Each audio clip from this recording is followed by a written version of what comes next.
سب سے بڑھ کر ایمانداری کے ساتھ، گنبد خضرا کے مکین، غریبوں کے کس، بے کسوں کے بس، تاجدار دو عالم نور مجسم جناب محمد رسول اللہ صلی اللہ تعالیٰ علیہ وسلم اور ان کی آل پر ہدیہ درود و سلام کا نذرانہ پیش فرمائیں۔ اللہم صلی علی سیدنا محمد وعلی آل سیدنا و مولانا محمد مبارک وسلم کما تحب و ترضی ان تصلی علیہ۔ ایک مشہور کلام کے چند نعتیہ اشعار پیش کرنے سے قبل ایک خطابی سماعت فرمائیں، جس میں مقام مصطفیٰ صلی اللہ تعالیٰ علیہ وسلم کا بہت بڑا بلند ذکر نظر آتا ہے، وَرَفَعْنَا لَكَ ذِكْرَكَ کی جھلک اس میں نظر آتی ہے۔ ہدایت کی شمع لے کر سارے انبیاء آئے، ہدایت کی شمع لے کر سارے انبیاء آئے، شفاعت کی ضمانت لے کر تنہا مصطفیٰ آئے، شفاعت کی ضمانت لے کر تنہا مصطفیٰ آئے۔ کسی سے بھی جب مشکل کشائی ہو نہ پائی تو، کسی سے بھی جب مشکل کشائی ہو نہ پائی تو ہر مشکل کا حل لے کر محمد مصطفیٰ آئے صلی اللہ تعالیٰ علیہ وسلم۔ چند نعتیہ اشعار آپ کے گوشے گزار ہیں، سماعت فرمائیں۔ نہ تلاش میں کدے کی، نہ تلاش جام مینا، نیاز کچھ ہو جانو گو، یہ نام ملا جلا آتا ہے، یہ مینا الگ ہے۔ نہ تلاش میں کدے کی، نہ تلاش جام مینا، میرے واسطے ہے کافی میرا ساقی مدینہ، میرے واسطے ہے کافی میرا ساقی مدینہ۔ یاد کرو صدیق اکبر رضی اللہ تعالیٰ عنہ کی وفات جس چیز سے ہوئی تھی، بتاتے ہیں راوی لکھتے ہیں کہ غار سور کے جو سانپ نے ڈس لیا تھا اسی کے زہر کی ہوئی تھی۔ لیکن ہے کوئی ایسا ہمت جوان مرد انسان اپنے آپ کو موت کے منہ میں ڈال دے؟ لیکن کیا وجہ تھی کہ صدیق اکبر رضی اللہ تعالیٰ عنہ نے اتنی بڑی جان پر کھیل کر اس چیز کو اپنے جذب کر لیا؟ تو شاعر کا خیال سماعت فرمائیں۔ مجھے زہر بھی ملے تو ہے قبول مجھ کو پینا، مجھے زہر بھی ملے تو ہے قبول مجھ کو پینا، غم مصطفیٰ میں مر کر، غم مصطفیٰ میں مر کر مجھے آ گیا ہے جینا، نہ تلاش میں کدے کی، نہ تلاش جام مینا۔ میری زندگی میں مجھے تو پتہ نہیں، چونکہ میں اپنی ساری کشتی کو دنیا کے تھپیڑوں کے جان بوجھ کر بھی میں نے سرکار کے حوالے کر رکھی ہے۔ کون کیا کرتا ہے اس سے میں بے خبر ہوں، مجھے ضرورت بھی نہیں ہے۔ اس کی وجہ کیا ہے؟ سماعت فرمائیں۔ یہ باور یہ تیز دھارے میرا کچھ نہ کر سکیں گے،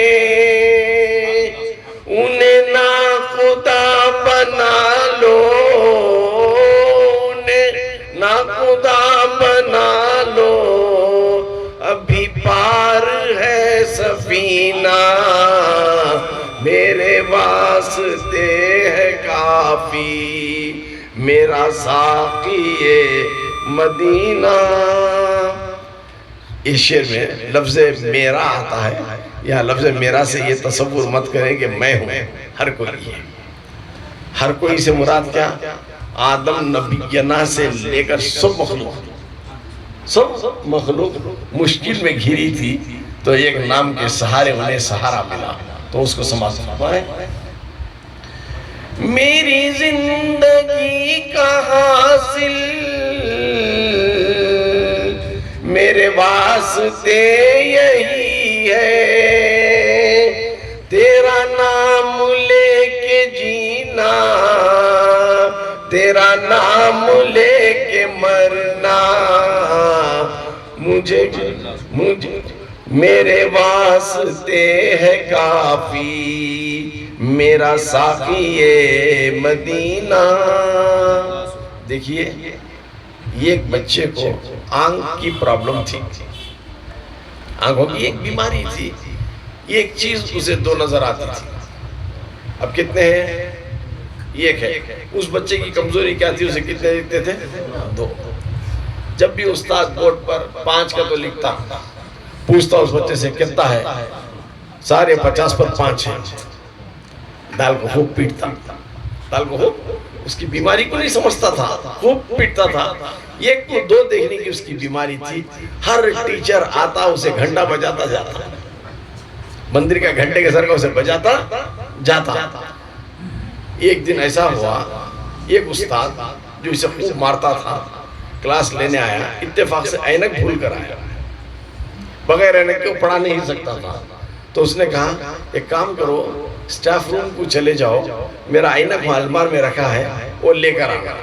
بچے بولے سار میں جاتا ہوں، سار میں جاتا ہوں، سب بولے تو سب بیٹھو، تو سب اچھے بچے پڑھنے والے، رے نالائق تو اٹھ رہے، تو کیا بھی کام کا نہیں، تو ایک کو 2 دیکھتا سوالا، جا تو جا کو لے کہا۔ انہیں اندر سے چاہتا ایس تھا کہ میں ہوں، جاتا المار کھولتا، دیکھتا کہ 2 اینک ہیں، 2 اینک ہیں۔ اب اسے خیال آتا، یہ تا کھوٹیا ہی نہیں مجھے، آج بدلہ لینے کا موقع آ گیا ہے، اسے بدلہ لینا گزرانا، باہر جا کر پتھر لے کو ایک چشمے کو مارتا، ایک چشمے کو مارا سو کیا رہے گا، دوسرا پھوٹتا سو، دوسرا بھی پھوٹ جاتا۔ ایک کو 2 سمجھا، یہ اس کی عقل کی کمی تھی، یا اس کی یہ بیماری تھی۔ معاشرے میں بھی ایسے بیمار ہیں، ایک چیز کو 2 سمجھتے ہیں، ایک چیز کو 2 سمجھتے ہیں۔ وہ کیا ہے ایک چیز جسے ہم 2 سمجھتے ہیں؟ سماعت فرمائیں۔ انہی دونوں منزلوں میں، انہی دونوں منزلوں کی میں حدوں میں کھو گیا ہوں، کبھی سامنے ہے کعبہ، کبھی سامنے ہے کعبہ، کبھی روبرو مدینہ، میرے واسطے ہے کافی، میرا ساقی مدینہ۔ آخری شعر ہے راز صاحب کا، ان کا راز کھول دیتا ہوں۔ کیا فرماتے ہیں؟ سماعت فرمائے۔ ان کا شعر اپنا ایک سیدھا ہے، میں اس میں تھوڑا سیکنڈ چینج کرتا ہوں۔ وہ اگر تجھے بلا لے تو کرم ہے راز ان کا۔ اب میں کیا چینج کر رہا ہوں؟ وہ اگر تجھے نبھا لے تو کرم ہے راز ان کا، کہاں تیرے بھاگ ایسے، کہاں تو کہاں مدینہ، میرے واسطے ہے کافی، میرا ساقی مدینہ۔ لیکن جس انداز سے پڑھنے کی کوشش کر رہا تھا نہیں پڑھ پا رہا تھا، چونکہ مسلسل یہ جو بولتے ہیں نا چکی جو پیس رہی ہیں لگاتار پھر رہی ہے، پاور گیا تو بیک اپ سے گھوٹ رہی ہیں، تو ایسی حالت ہے یہاں بھی دال کو گھوٹ رہی ہیں، وہاں بھی دال کو گھوٹ رہی ہیں۔ خیر گھوٹنا میرے نصیب، گھوٹا لینا میرے نصیب میں ہے، تو الحمدللہ سب سے بڑی بات ہے سرکار کی چکی میں گھٹنا مجھے پسند ہے، تو الحمدللہ گلا تو کیا زندگی بھی اگر قربان انہیں کر دیں تو تب بھی حق ادا نہیں ہوگا انشاءاللہ العزیز۔ وہی تسلسل نور کا میں آگے بڑھاؤں گا۔ کہنا تو کچھ اور چاہ رہا تھا، چونکہ کل آپ کا مرکزی جلسہ ہے، کوئز کمپٹیشن بھی ہے، چند سوالات ایسے آئیں گے، یا تو میں جو تقریر کیا ہوں یہاں پر آپ کے سرا میں اس میں سے سوالات رہیں گے، یا جو احباب یہاں آپ کو روزانہ کچھ نہ کچھ دے رہے ہیں وہ اپنے سوالات دیں گے، تو بتائی ہوئی باتوں میں ہی سے سوالات کیے جائیں گے انشاءاللہ العزیز۔ لیکن اس کے لیے شرط ہے۔ شرط کیا ہے؟ 12 مجالس میں کم از کم 8 مجالس اٹینڈ کرے رہنا۔ اہلیت کیا ہے؟ 8 منیمم 8 مجالس اٹینڈ کرے رہے تو تم نہ چھان سکے کوئی اس میں کمپٹیشن لے۔ اب دیکھتے ہیں، ہمیں آج پہلی بار ہے حضرت 2 چاہیے 3 نہیں ہیں، کوئی کنڈیشن رکھا ہوں 8، 12 سے بھی کنسیشن دیا ہوں 8 دے رہا ہوں، مایوس نہ تو ہوں۔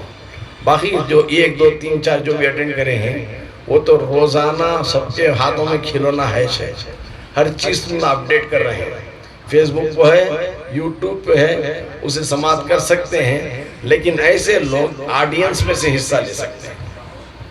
جو 8 سے کم مجالس اٹینڈ کرے ہیں ان کو شرط کیا ہے؟ صرف آڈینس کا پرائز رہے گا۔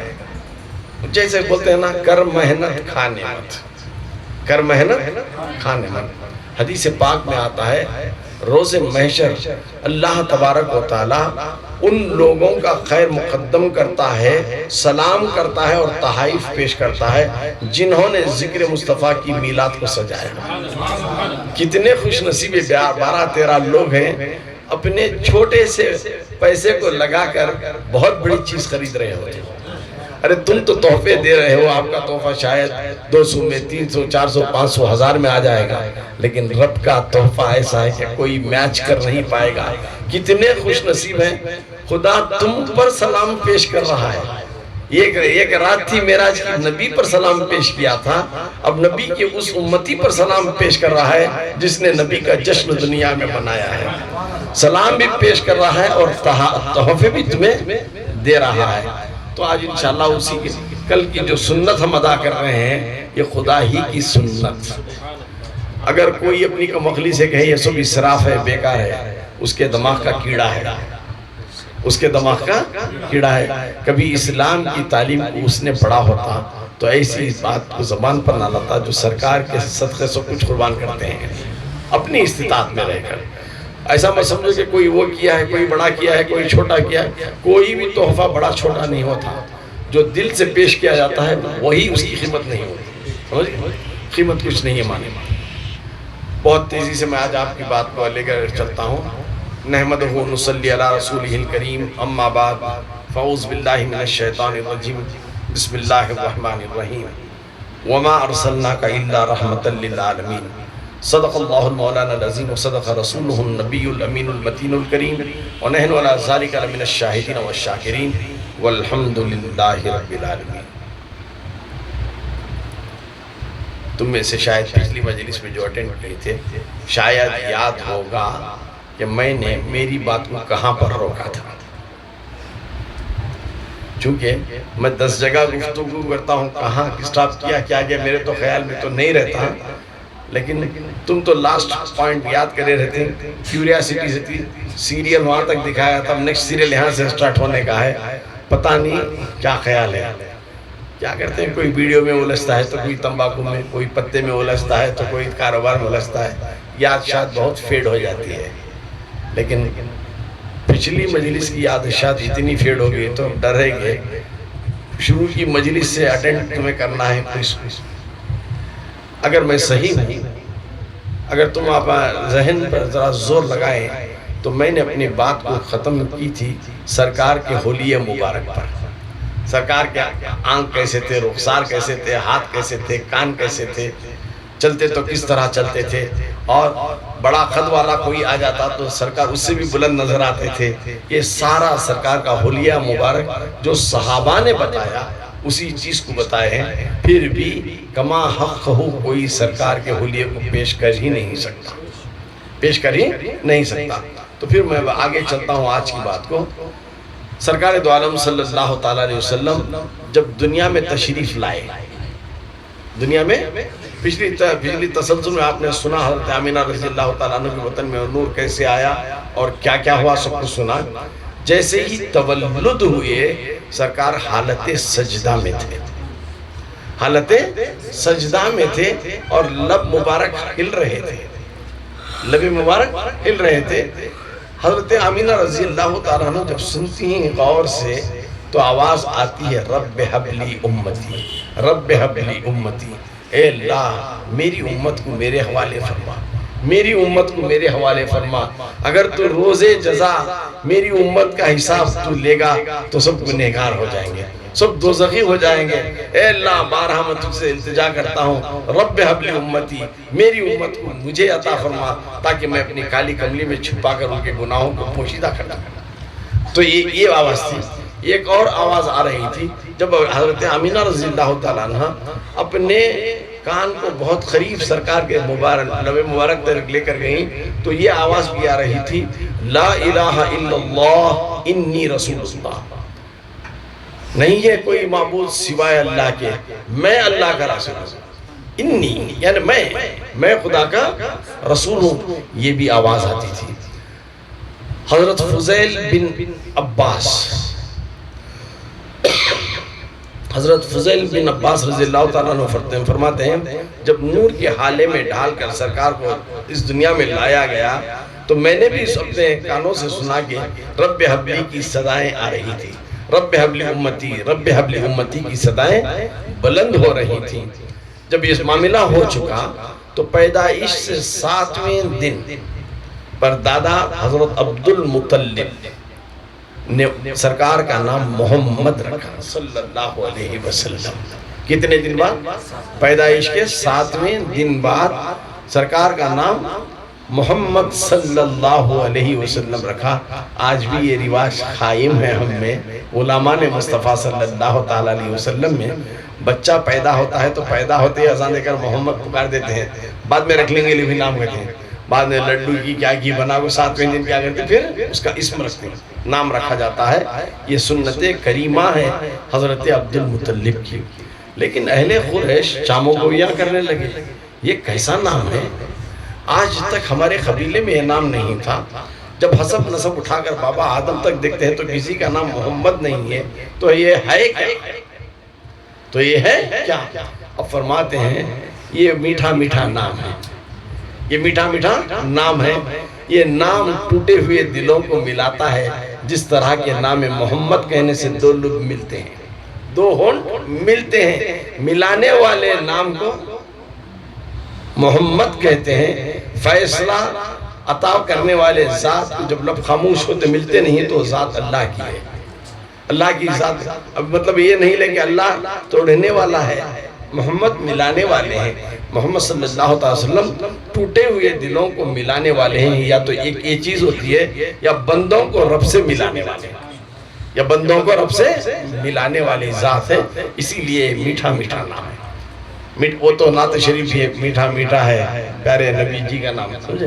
الغرض نام محمد صلی اللہ تعالیٰ علیہ وسلم جب رکھ دیا، اس کے بعد ایسا ہوا، ایک بار ایسا ہوا، اب اللہ تعالیٰ فرماتا ہے یہ وہ محمد ہیں جو میں اپنے سینے پر پتھر باندھ کر میرے محبوب کو تمہارے حوالے کر رہا ہوں۔ لوگوں میں جانتا ہوں تم نے روز میثاق مجھ سے وعدہ کیا تھا، میں تمہیں دنیا میں بھیجا وعدہ لے کر کہ صرف اور صرف میری عبادت کرے۔ دنیا میں تم گئے، دنیا کو تمہاری آنکھوں اور دل میں تم نے بسا لیا۔ میں کتنی بے شمار نعمتیں تمہیں دیا، لیکن اس کی شکر گزاری تم نے نہیں کی۔ عالم ارواح سے میں تمہیں باپ کے جسم میں منتقل کیا، لیکن اس کا شکریہ تم نے ادا نہیں کیا۔ باپ کی پیٹ کی ہڈی سے میں نے ماں کے رحم میں تمہیں داخل کیا، اس کا شکریہ تم نے ادا نہیں کیا۔ ایک غلیظ قطرے سے تمہارے وجود کو میں نے لایا، اس کا شکریہ ادا نہیں کیا۔ خون کا لوتھڑا تھا، بنے ہوئے تھے، لیکن یاد نہیں تمہیں خیال نہیں ہے، شعور نہیں تھا اس وقت، تب بھی باشعور آنے کے شکریہ ادا نہیں کیا۔ اس گوشت کے اس لہو کے ٹکڑے میں پھر گوشت بنایا، گوشت پوست ہڈی بنائی، لیکن ہم شکر گزار نہیں رہے۔ پھر اس میں روح پھونکی، پھر بھی شکر گزار نہیں رہے۔ ماں کے پیٹ میں تھے، مولا غذا پہنچا رہا تھا، لیکن ہم شکر گزار نہیں ہوئے۔ دنیا میں آئے نیک والدین کے توسل سے، شکر گزاری ہم نے نہیں کی، تو اللہ تعالیٰ شعور دیا بات کرنے کی، تو ہم نے کبھی شکر گزاری نہیں کی۔ آنکھوں میں دیکھنے کی بصارت مولا نے دیا، ہم شکر گزار بندے نہیں رہے۔ کانوں میں سماعت کی طاقت دی، لیکن رب کا شکریہ ادا نہیں کرے۔ زبان میں بولنے کی قوت عطا کی، لیکن شکریہ رب کا ادا نہیں کیے۔ ہاتھوں میں توانائی طاقت آئی کام کاج کرنے کے، غربا مساکین کو مدد کرنے کے، لیکن شکر گزاری ہم نے نہیں کی۔ پیروں میں طاقت آئی، تم اپاہج نہیں تھے، ان قدموں سے مسجد کی طرف جایا نہیں کرتے تھے، شکر گزاری نہیں کرا کرتے تھے۔ اے میرے بندے، کتنے احسان تجھ پر ہیں، ہما قسم کی میں نے تجھے غذائیاں دی ہیں، اس کی شکر گزاری نہیں۔ حتیٰ کہ یہ کہوں تیرے سینے میں ایک دھڑکتا ہوا دل ہے، دھڑکتا ہوا دل ہے، چاہے تو بات کر، چاہے تو سو، چاہے تو کھاتا پیتا رہو، کس عالم میں رہو، وہ دھڑکتا رہے گا، بند نہیں ہوگا۔ کبھی تو نے ایسے دھڑکتے ہوئے دل کو جو میں نے دیا ہے، کبھی اس کا شکریہ ادا کیا نہیں؟ سوچ ذرا، میں نے تجھے آکسیجن مہیا کیا ہے، ہوا، سانس لیتے ہیں تو آکسیجن اندر جاتی ہے، اور سانس چھوڑتے ہیں تو باہر کاربن ڈائی آکسائڈ آتی ہے۔ اگر آکسیجن اندر نہیں گئی تو کیا حال؟ ختم۔ کاربن ڈائی آکسائڈ باہر نہیں ہے تب بھی ختم۔ پیدائش سے لے کر ہماری روح قبض کرنے تک یہ سانسوں کا سلسلہ جاری ہے۔ کیا کبھی اس سانسوں کو رب کی عطا سمجھ کر ہم نے شکریہ ادا کیا؟ نہیں۔ تم کیوں اتنے غافل ہو گئے ہو دنیا میں آ کر؟ تمہاری اس غفلت کو مٹانے کے لیے، تمہیں اندھیروں سے میں اجالے میں لانے کے لیے، میں اپنے محبوب کو تمہارے درمیان بھیج رہا ہوں، میں اپنے محبوب کو تمہارے درمیان بھیج رہا ہوں۔ اب میرا محبوب تمہارے درمیان میں تم جیسا بن کر آئے گا، تم جیسا بن کر آئے گا، تمہیں کھانے کے آداب سکھلائے گا، تمہیں سونے کے آداب سکھلائے گا، تمہیں پڑھنے کے آداب سکھلائے گا، تمہیں عبادت کے سارے راز سکھائے گا، تم قرآن کو کس طرح تدبر سے پڑھنا ہے یہ سکھائے گا۔ یہ ساری چیزیں جو کہلائی سنت نبوی، وہ سرکار سکھائیں گے تاکہ تم غفلت کے اندھیروں سے نکل کر اس نور کی چراغ کی روشنی میں تم خدا کو پالو۔ جیسے کوئی چیز گم ہو جاتی ہے تو چراغ کی روشنی میں ہم پاتے ہیں، نور مصطفیٰ صلی اللہ علیہ وسلم بھی ایک چراغ ہے، اس کی روشنی سے یہ اندھیروں کو دنیا کے ہٹاتا ہے اور رب کا دیدار کراتا ہے، رب کا دیدار کراتا ہے۔ اتنی ساری عطائیں ہوئیں، لیکن ہم ٹھس سے مس نہیں ہوئے، ہماری مستی میں ہم اسی طرح چلتے رہے، غرور اور تکبر میں کرتے رہے۔ اے غافل انسان، میں جس ذات کو تمہارے درمیان بھیجا ہوں اس کا نام میں نے محمد رکھا ہے، سب سے زیادہ تعریف کیا ہوا نام۔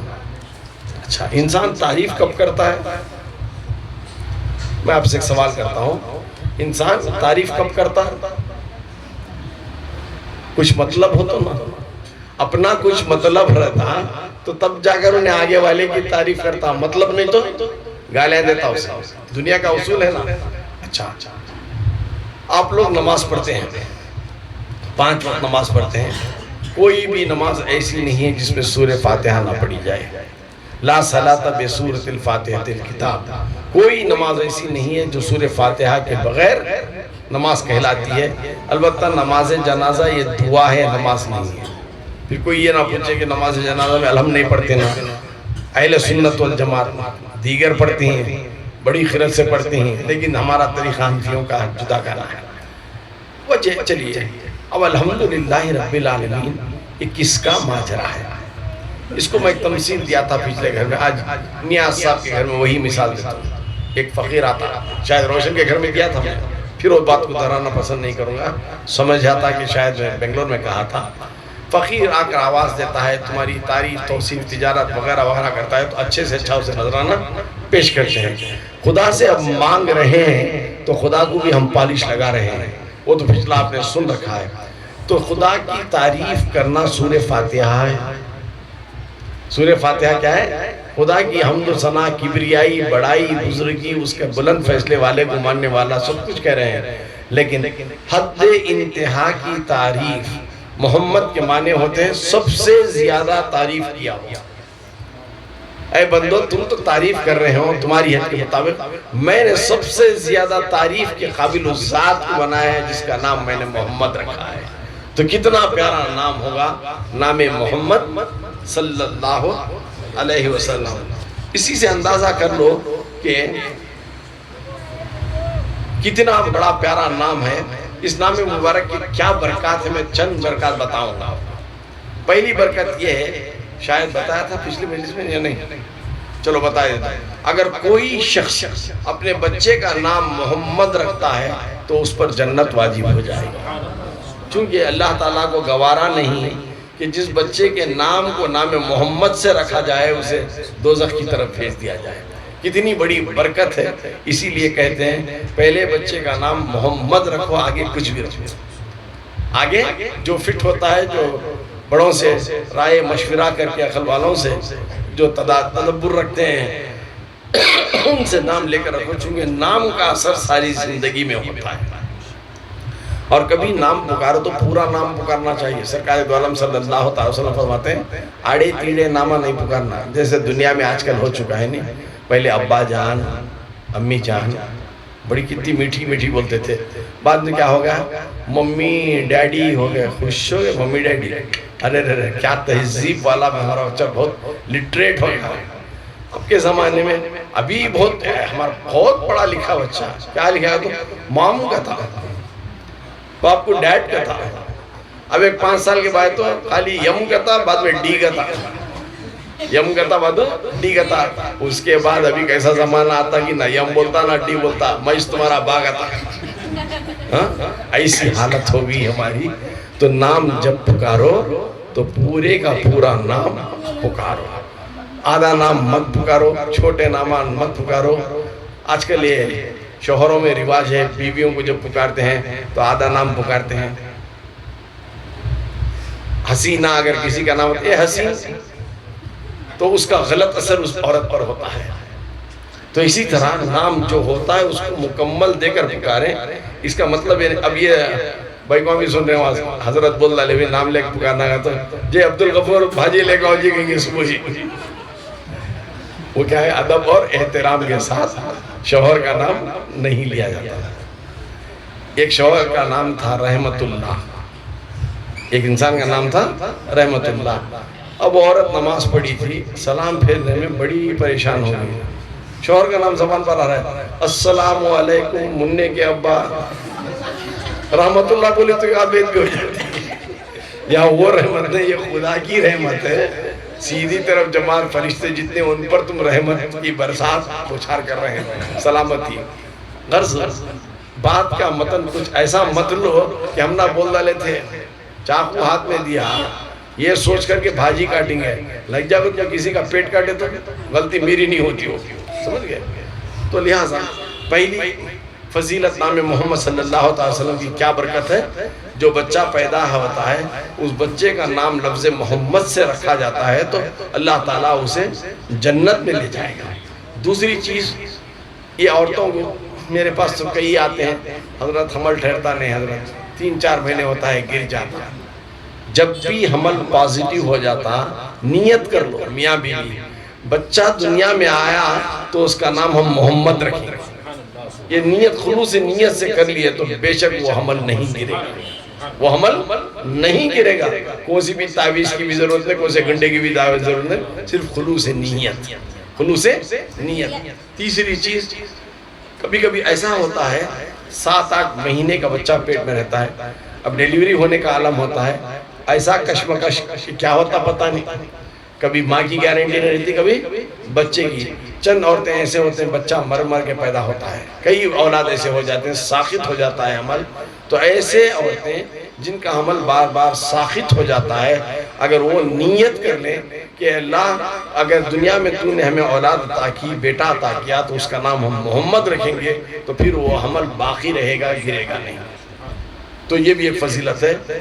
اور تیسری فضیلت یہ ہے جب بھی دسترخوان پر نام محمد والا کوئی بیٹھتا ہے تو اس میں بے پناہ برکت آ جاتی ہے، چونکہ حضرت عبد المطلب کے پاس اتنے وسائل نہیں تھے، بڑی غربت کا معاملہ تھا، کہنے کو تو قریش کے سردار تھے، لیکن غربت کا عالم یہ تھا کہ کھانے میں تنگی، کھانا پک جاتا تو گھر والے پورے نہیں کھا سکتے تھے، تو یہ حالت کو دیکھ کر سرکار باہر چلے جاتے، تو حضرت عبدالمطلب باہر جا کر سرکار کو تلاش کرتے، لے کر آتے، دسترخوان پر بٹھاتے اور فرماتے آپ کا نام محمد رکھا گیا ہے، آپ کے دسترخوان پر بیٹھنے سے اللہ بے پناہ برکت دے گا اور اتنی وسعت ہو جائے گی سب پیٹ بھر کر کھاتے ہیں۔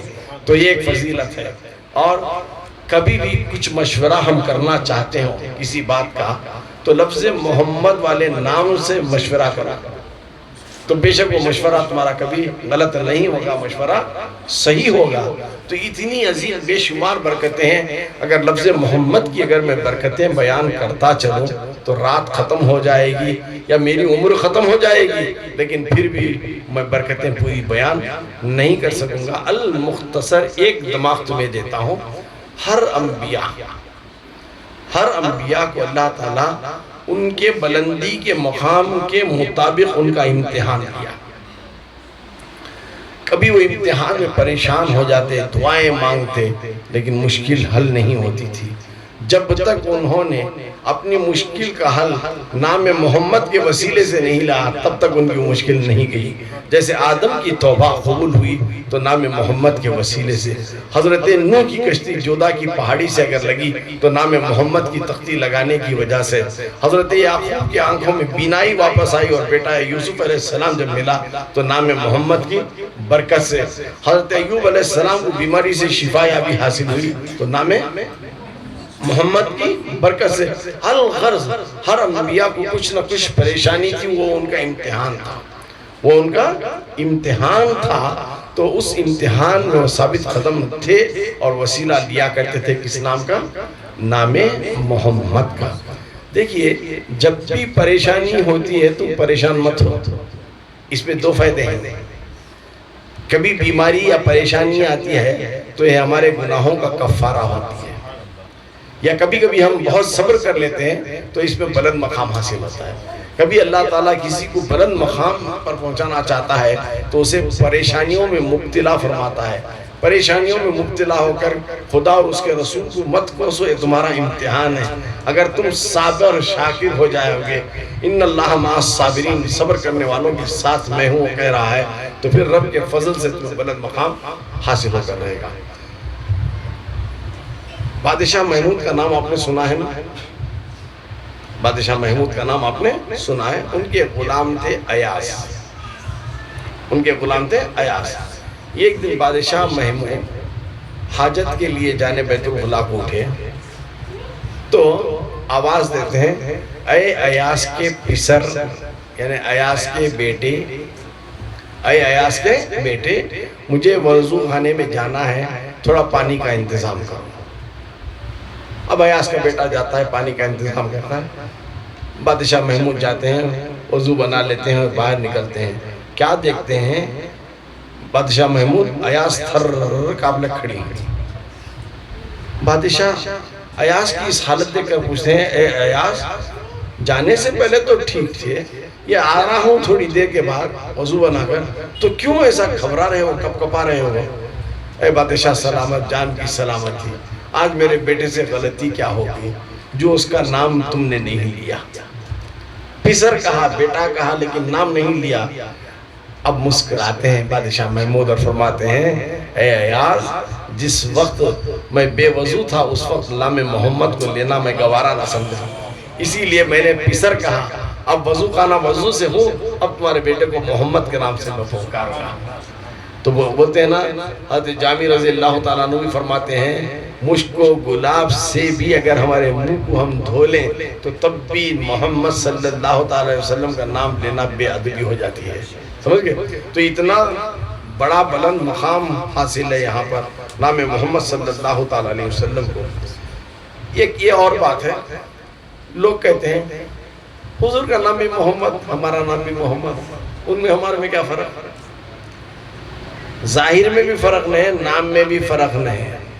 بولتے نا، سنے ہوگے ذرا، اللہ تعالیٰ عقلوں پر جب پردہ ڈال دیتا ہے تو ایسے بے عقلی کی باتیں کرتے ہیں، تو سمجھ لو بے عقلی کا پردہ، ان کی عقلوں پر پردہ رب کا پڑ چکا ہے، تو بحث نہیں کرنا ہے۔ بحث نہیں کرنا ہے. اچھا میں ایک مثال، چھوٹی مثال دیتا ہوں، اسے سمجھ لو. سی پی آپ نے دیکھی نا، سی پی کے اندر کیا ہوتا؟ سی پی کے اندر کیا رہتا بھائی؟ موتی رہتی ہے.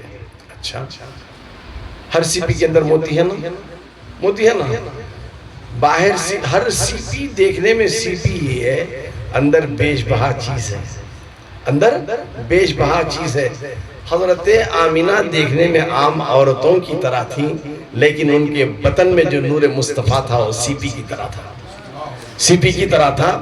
ارے نادان، تو نے اپنے آپ کو سی پی کی طرح کیسے تصور کر لیا؟ تو ایک شل تھا، اس کے اندر یہ سی پی ہے. ہماری اور تمہاری حیثیت کس کی طرح ہے؟ ایک سی پی کی طرح ہے، لیکن سرکار کی ذات موتی کی طرح ہے.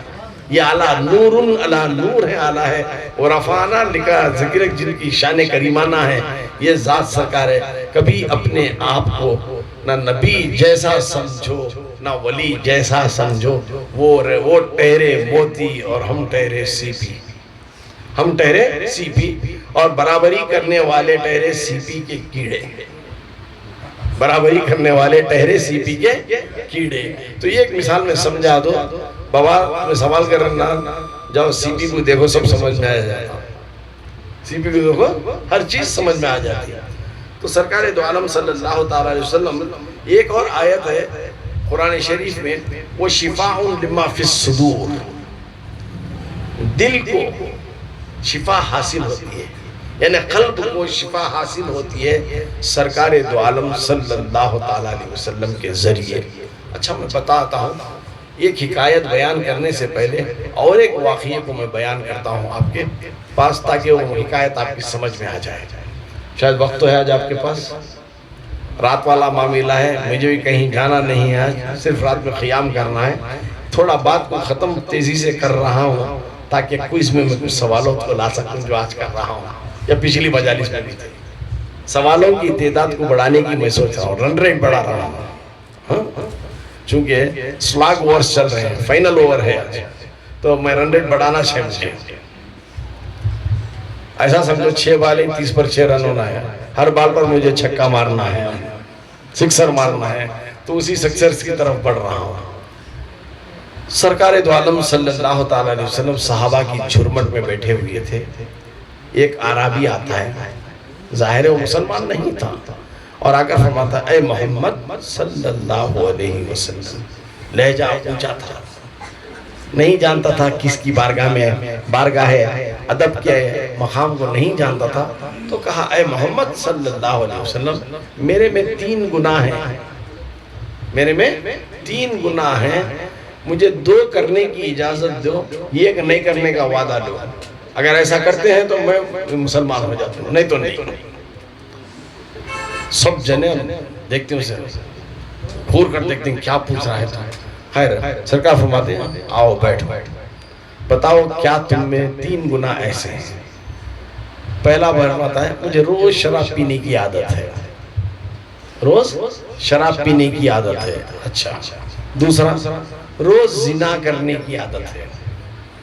اچھا. تیسرا جھوٹ بولنے کی عادت ہے، جھوٹ بولنے کی عادت ہے. کون سے 3 عادتیں ہیں؟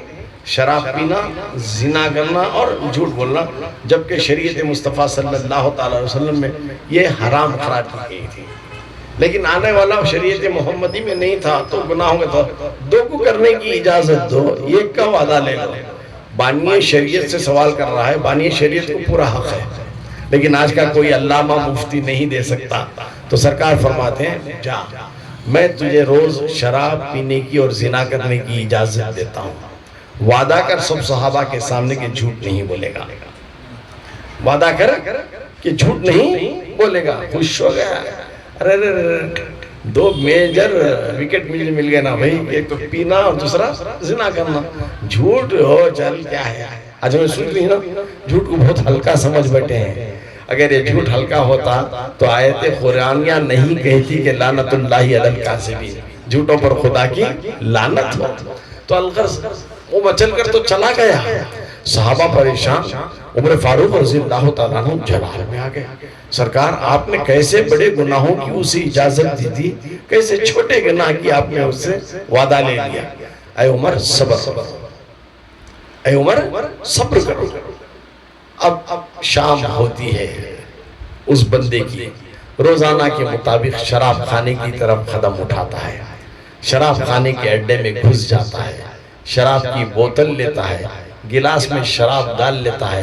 اب شراب کو اٹھا کر گلاس منہ سے لگانا ہی چاہتا تھا کہ اچانک خیال آیا، ارے پینے کو تو آج پی لے رہا ہے تو، صبح کو سرکار کی محفل میں گیا، اگر سرکار پوچھے کہ کل تو نے شراب پی تھی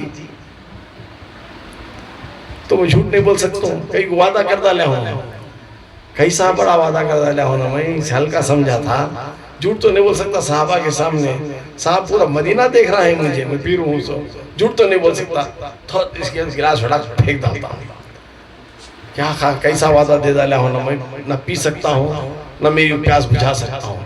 چلو تسلی دینے کے لیے دوسرے گناہ کی طرف بڑھتا ہے، ایک زانیہ کے گھر کی طرف رخ کرتا ہے، زانیہ تک پہنچ جاتا ہے، ان قریب تھا کہ اس سے زنا سرزد ہو جائے، ان قریب زنا کے سرزد کے اس کے دماغ میں پھر خیال آتا ہے، اے آنے والے کل تو نے وعدہ کیا تھا کہ جھوٹ نہیں کہوں گا، کیا بتا کل تو نے کل زنا کیا؟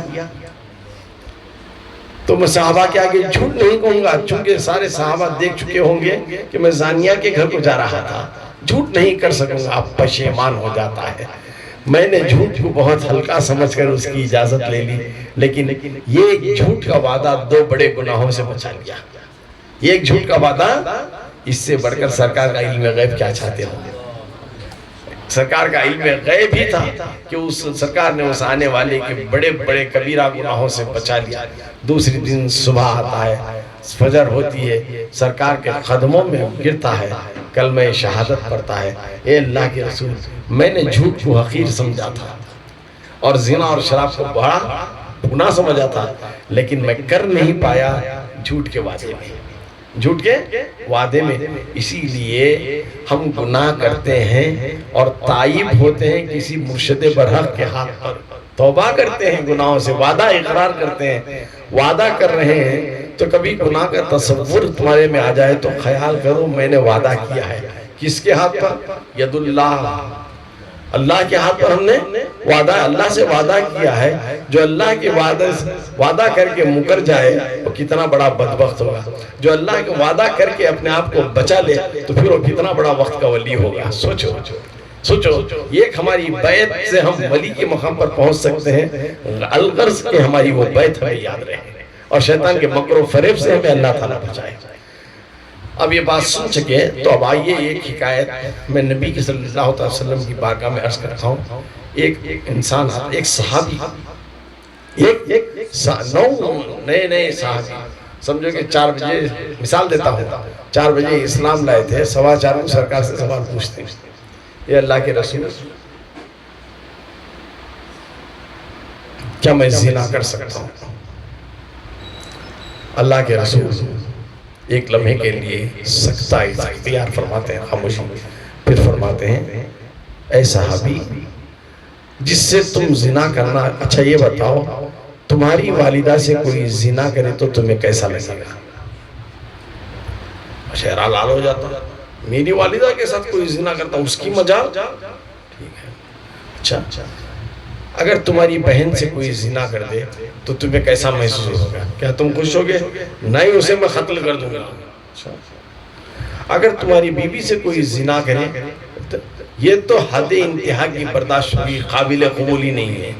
تو اے صحابی جس سے تم زنا کا اظہار کرنے جا رہے ہو وہ بھی تو کسی کی ماں ہوگی، کسی کی تو بہن ہوگی، یا کسی کی تو بیوی ہوگی۔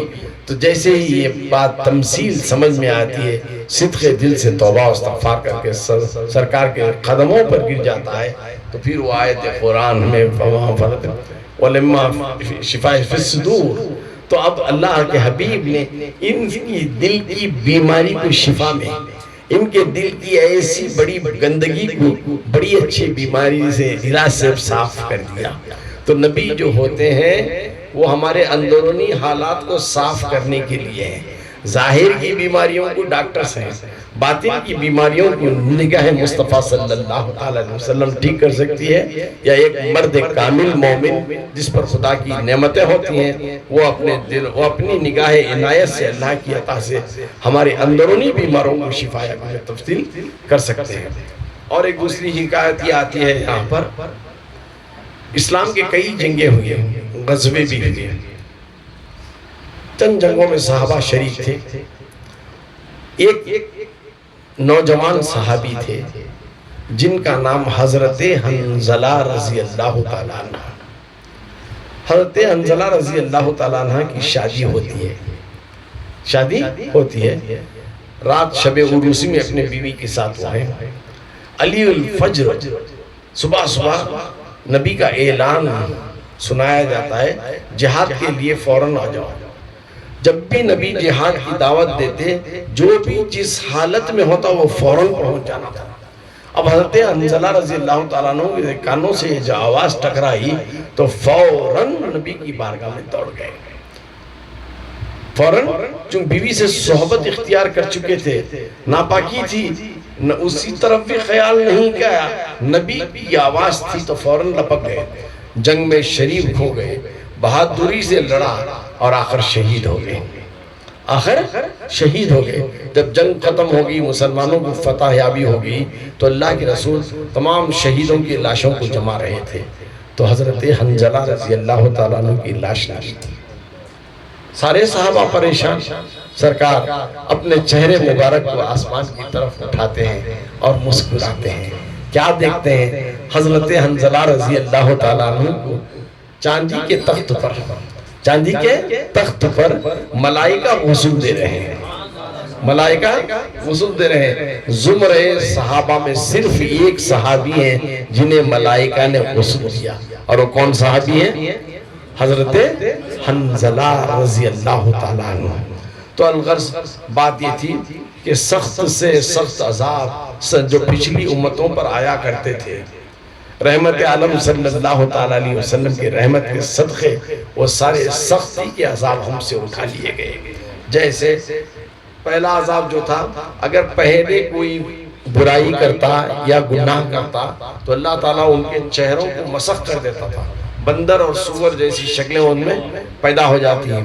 لیکن اللہ کے رسول نے وعدہ فرمایا، اے اللہ میری امت کی عیب پوشی فرما، میرے امت کے گناہوں کی عیب پوشی فرما، ان کے چہروں کو مسخ نہ کر، کہیں ان کے چہروں کو بندر اور سور جیسی مت بنا، تاکہ دوسروں سے وہ پھر پہچانے جائیں کہ یہ گنہگار ہے. ان کے رازوں کو تو پوشیدہ رکھ. میں ان کے گناہوں کو معاف کرنے کے لیے تجھ سے راتوں رات قیام کروں گا، نمازوں میں رہوں گا، چاہے میرے پیر کیوں نہ سوج جائیں، چاہے میں بھوکا کیوں نہ پڑوں، چاہے میرے پیٹ پر پتھر کیوں مرنا پڑے، لیکن میرے امت کے گناہوں کی پوشیدہ فرما.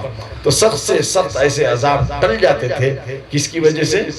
سرکار دو عالم صلی اللہ تعالیٰ علیہ وسلم. اس سے بڑھ کر اور کیا علم غیب سرکار کا چاہتے ہو؟ ہمارے گناہوں کو انہوں نے چھپائے رکھا ہے اپنی کملی میں. اگر وہ عیاں ہو جاتے تو ہم کسی کو منہ دکھانے کے لائق بھی نہیں ہوتے. یہ بہت بڑا کرم ہے سرکار دو عالم صلی اللہ تعالیٰ علیہ وسلم کا. رہی دوسری بات، پچھلی امتوں پر کبھی نیکیوں پر ثواب نہیں دیا جاتا تھا، لیکن اس امت پر سرکار دو عالم صلی اللہ علیہ وسلم کے صدقے ایک نیکی کرو تو 10 نیکی کا ثواب. ماہ رمضان میں ایک نیکی کرو 70 نیکی کا ثواب. شب قدر میں ایک لمحہ نیکی کرو تو 70,000 سال کی عبادت کا ثواب. رب کے دینے کے ثواب کو کوئی کوشچن نہیں کر سکتا. یہ تو ہم کیلکولیشن بتا رہے ہیں، یہ 1 10 70 70,000 وغیرہ وغیرہ. اللہ دینے پر آ جائے تو پھر کوئی اس کو کاؤنٹ نہیں کر سکتا. تیسری چیز، پچھلی امتوں پر جب گناہ ہو جاتا تو توبہ کے لیے انہیں اپنی جان دینی پڑتی تھی. توبہ کرنے کے لیے اپنی جان دینی پڑتی تھی. لیکن رحمت عالم صلی اللہ علیہ وسلم کے تصدق میں ہم توبہ کر لیں تو ہمیں جان دینے کی ضرورت نہیں ہے. ندامت کے ساتھ آنکھوں میں آنسو لا کر ہماری جرم و خطاؤں کو یاد کر کر صدق دل سے توبہ کر لیتے ہیں تو اللہ تعالی ہمیں اسی جگہ بخش دیتا ہے، اسی جگہ بخش دیتا ہے. پھر تیسری چوتھی چیز آتی ہے، پچھلی امتوں پر جب کپڑوں پر کہیں گندگی لگ جاتی تو کپڑا کاٹ دینے کا حکم تھا، لیکن قربان جائیے رحمت عالم صلی اللہ علیہ وسلم کے صدقے ہم پر ہمارے حنفی مسلک کے مطابق، فقہ کے مطابق کپڑوں پر گندگی لگی تو کاٹنے کا حکم نہیں ہے، مقدار اگر کیسی ہے اس کو دیکھ کر اس طرح اس کی پاکی دھویا جا سکتا ہے، پاک کیا جا سکتا ہے، کاٹ کر اسراف نہیں کر سکتے ہیں۔ یہ سب صدقہ ہے کس کا؟ جناب محمد رسول اللہ صلی اللہ علیہ وسلم کا۔ اگر میں اسی طرح کہتے جاؤں تو سوالات بڑھتے جائیں گے، بات بڑھتی جائے گی، اور وقت بھی 9:35 ہو گئے ہیں، بچے بھی کھانے والے ہیں، بوڑھے بھی کھانے والے ہیں، بیمار بھی کھانے والے ہیں، بولنے والا کیا بولتا رہتا ہے، آپ بیچ میں ہمیں سربری کر کو پیٹا لال کر لینا سننا 1-2 بجے تک تو بیٹھ کو بول رہے ہونا ہے۔ تو اسی لیے میں اپنی گفتگو کو یہیں پر ختم کر دیتا ہوں۔ جتنے بھی سوالات آپ سے پوچھے جائیں گے وہ آج کی اس محفل تک رہیں گے، یا جہاں تک میں سنایا ہوں، یا جو دیگر احباب روزانہ آپ کو سنائے آ رہے ہیں وہ اپنے سوالات مجھ تک پہنچائیں تو انشاءاللہ ان سوالوں کو بھی آپ سے پوچھا جائے گا۔ ترتیب تو میں نے سنا دی ہے، تو کل کا جلسہ ہم انشاءاللہ العزیز ٹھیک 10:30 بجے شروع کر دیں گے۔ وقت کا خیال رکھیں، چونکہ یہ جلسے کو کل کے اختتامی جلسے کو میں ختم کر کے بنگلور بھی پہنچنا ہے، میرا ہی ہے کل اسپانسر میرے جلسے کا، میں نے مقدر سے کل آج کا لیا تھا، لیکن اللہ میرے مقدر میں مولود والی رات کا حصہ میرے نام عمل میں ڈال دیا۔ مولود کی رات ہے، سرکار کی بات ہے، درود و سلاموں کی جھڑی رہے گی اور رب کی بارگاہ میں سب کے لیے دعا رہے گی، تو اسی لیے مجھے بھی مغرب تک وہاں پہنچ جانا ہے، زیادہ سے زیادہ 2 بجے تک ہمارے جلسے کو ہم ختم کریں گے۔ لیکن جو میں ذہن میں بنائے رکھا ہوں کیا کیا کرنا ہے، کیسا کرنا ہے، اگر اسے 10:30 سے ہم ٹھیک اسٹارٹ کرتے ہیں تو 2 بجے ختم ہو جاتا ہے۔ اس کے بعد آپ کھاتے رہیں گے، میں بھاگتا رہوں گا، آپ کھاتے رہو، میں بھاگتا رہوں گا۔ رات جاگنا ہے، مولود کی رات بہت بڑی فضیلت والی رات ہے، بچھونوں پر سو کر مت گواؤ، بس درود شریف پڑھتے رہو، 3-3:30 کو اٹھ جاؤ، نعتیں پڑھو، سلامیں پڑھتے رہو، حتیٰ کہ فجر کی اذان ہو جائے۔ فجر کی نماز کے بعد کچھ نہ کچھ شیرنی رکھ کر سرکار کے نام پر فاتحہ دلا دو، سرکار کی تولد کے صدقے میں اللہ تعالیٰ تمہاری ہر پریشانیوں کا حل اس میں رکھے گا انشاءاللہ العزیز۔ تو الغرض اس خیال رکھیں 10:30 ٹھیک ہم پروگرام شروع کریں گے، کسی کا انتظار میں نہیں کرتا، میری ایک عادت ہے جب وقت دیتا ہوں تو وقت کا پابند ہوتا ہوں، چلو 10 منٹ ادھر ادھر، 10-15 منٹ ادھر ادھر تقاضے بشریت میں دیکھ لیں گے، ایسا نہیں کہ 10:30 بول کو 12:30 کو شروع کریں گے، نہیں 10:30 کو شروع کریں گے، نعتوں کو پڑھنے کا موقع بھی دیا جائے گا نعت پڑھنے والوں کو، پھر اس کے بعد مختصر سا آپ کو خطاب بھی ہوگا، پھر کوئز کمپٹیشن بھی ہوگا، دیگر پرائزز، تحفے تحائف خدا کی جو سنت ہے اس کو بھی ادا کرنا رہے گا، تب جا کر اختتامی جلسہ پھر لنگر پر ختم ہوگا۔ امید کرتا ہوں کہ کل آپ ٹھیک 10:30 بجے خانقاہ سبحانیہ میں مرکزی جلسے کے لیے پہنچ جائیں گے۔ رات میں میسج ویسے تو گشت کرے گا انشاءاللہ العزیز۔ وآخر دعوانا الحمدللہ رب العالمین۔ دوران گفتگو آیات قرآنیہ، احادیث کی تفسیر کرنے میں، کہیں قرآن شریف کی اور احادیث کی باتوں کو بتانے میں اگر مجھ سے کہیں غلطی ہو گئی ہے تو میں رب تبارک و تعالیٰ کی بارگاہ میں صدق دل سے توبہ کرتا ہوں۔ استغفر اللہ ربی من کل ذنب و خطیۃ و اتوب الیہ، اشہد ان لا الہ الا اللہ و اشہد ان محمد عبدہ و رسولہ وما علینا الا البلاغ۔ آپ پر لاکھوں درود، آپ پر لاکھوں سلام، آپ پر لاکھوں درود، آپ پر لاکھوں سلام، آپ پر لاکھوں درود، آپ پر لاکھوں سلام۔ اے شہنشاہ مدینہ الصلاۃ والسلام، اے شہنشاہ مدینہ الصلاۃ والسلام، زینت عرش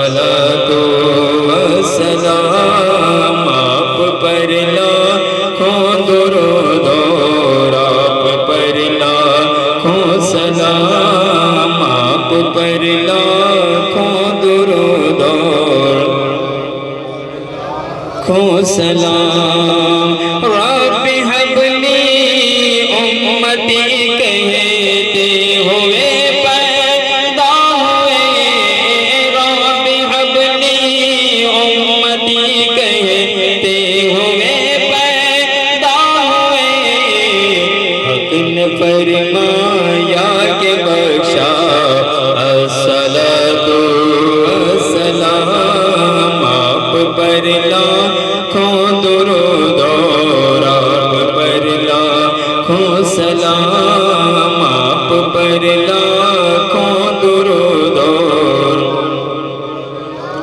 لاکھوں سلام بت شکن آیا یہ کہہ کر سر کے بل بت گر پڑے بت شکن آیا یہ کہہ کر سر کے بل بت گر پڑے جھوم کر کہتا تھا کعبہ الصلاۃ والسلام آپ پر لاکھوں درود اور آپ پر لاکھوں سلام آپ پر لاکھوں درود اور آپ پر لاکھوں سلام میں وہ سنی ہوں جمیل قادری مرنے کے بعد میں وہ سنی ہوں جمیل قادری مرنے کے بعد میرا لاشا بھی کہے گا الصلاۃ والسلام آپ پر لاکھوں درود اور آپ پر لاکھوں سلام آپ پر لاکھوں درود اور آپ پر لاکھوں سلام الصلاۃ والسلام علیک یا رسول اللہ الصلاۃ والسلام علیک یا حبیب اللہ وعلی آلک واصحابک یا نور اللہ صلی اللہ تعالی علیہ وسلم